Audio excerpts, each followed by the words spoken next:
মুহূর্তে আলিপুর আবহাওয়া দপ্তর থেকে পাওয়া সব থেকে গুরুত্বপূর্ণ আপডেট। সেপ্টেম্বরে গভীর নিম্নচাপের পর অক্টোবর এবং নভেম্বরে ঘূর্ণিঝড়ের আশঙ্কা জানাচ্ছেন আলিপুর আবহাওয়া দপ্তর। তো এ নিয়ে আলিপুর আবহাওয়া দপ্তর কী বলছেন বিস্তারিত কিছু জানিয়ে দেবো এই ভিডিওর মাধ্যমে। অবশ্যই ভিডিওটিকে সম্পূর্ণ দেখবেন। আগামী 24 থেকে 48 ঘন্টার মধ্যে পশ্চিমবঙ্গের প্রতিটি জেলার ওয়েদারের লেটেস্ট আপডেট জানতে আমাদের এই চ্যানেলটিকে সাবস্ক্রাইব করবেন, এবং আপনি যদি ভিডিওটি ফেসবুক পেজ থেকে দেখে থাকেন অবশ্যই পেজটিকে ফলো করে ভিডিওটিকে লাইক করবেন, সঙ্গে আপনার জেলার নামটি কমেন্ট বক্সে কমেন্ট করে জানাবেন। তো নমস্কার বন্ধুরা, আমি অভি, আপনারা দেখছেন খবর বার্তা নিউজ। বঙ্গোপসাগরে তৈরি হওয়া নিম্নচাপ গভীর নিম্নচাপে পরিণত হওয়ার পর গত শুক্রবার থেকে দফায় দফায় বৃষ্টিতে ভিজেছে দক্ষিণবঙ্গ। শুধু দক্ষিণবঙ্গই নয়, পাশাপাশি এই নিম্নচাপের কারণে বৃষ্টিতে ভিজেছে গাঙ্গেয় পশ্চিমবঙ্গ, দক্ষিণ বাংলাদেশের বিভিন্ন জায়গাও।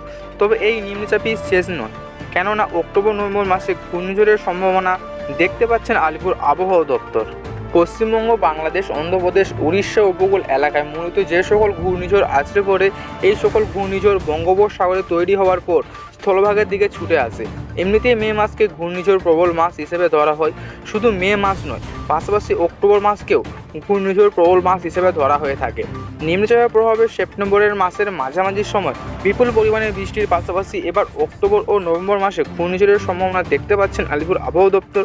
আবহাওয়া দপ্তর জানিয়েছে সেপ্টেম্বর মাসে ঘূর্ণিঝড়ে কোনো রকম সম্ভাবনা দেখতে না পেলেও বঙ্গোপসাগরে নিম্নচাপের পূর্বাভাস দিয়েছিল।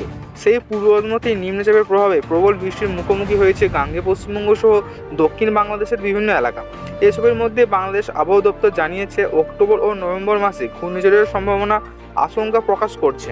অক্টোবর নভেম্বর মাসে বঙ্গোপসাগরে ঘূর্ণিঝড় তৈরি হতে পারে এমন সম্ভাবনা কথা গত শনিবার জানিয়েছে বাংলাদেশ আবহাওয়া দপ্তরের আবহাওয়াবিদরা ডক্টর মোহাম্মদ বজরুল রশিদ।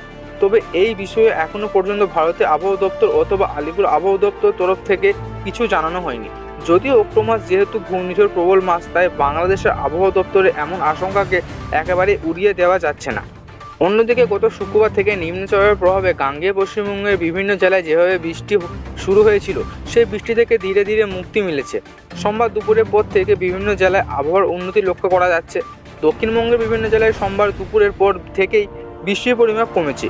বহু জায়গায় বৃষ্টি সম্পূর্ণ হয়ে থেমে গিয়েছে, তবে সোমবারও সূর্যের মুখ দেখা যায়নি। মঙ্গলবার থেকে আবহাওয়ার উন্নতি হবে বলে আশা করা যাচ্ছে। আসলে যে নিম্নচাপটি তৈরি হয়েছে, সেই নিম্নচাপ খুব ধীর গতিতে উত্তর পশ্চিম দিকে এগিয়ে চলার কারণে এর প্রভাব এতটা লক্ষ্য করা গিয়েছে। ঘন্টায় মাত্র 3 কিলোমিটার গতিবেগে এই নিম্নচাপ এগিয়ে চলেছে।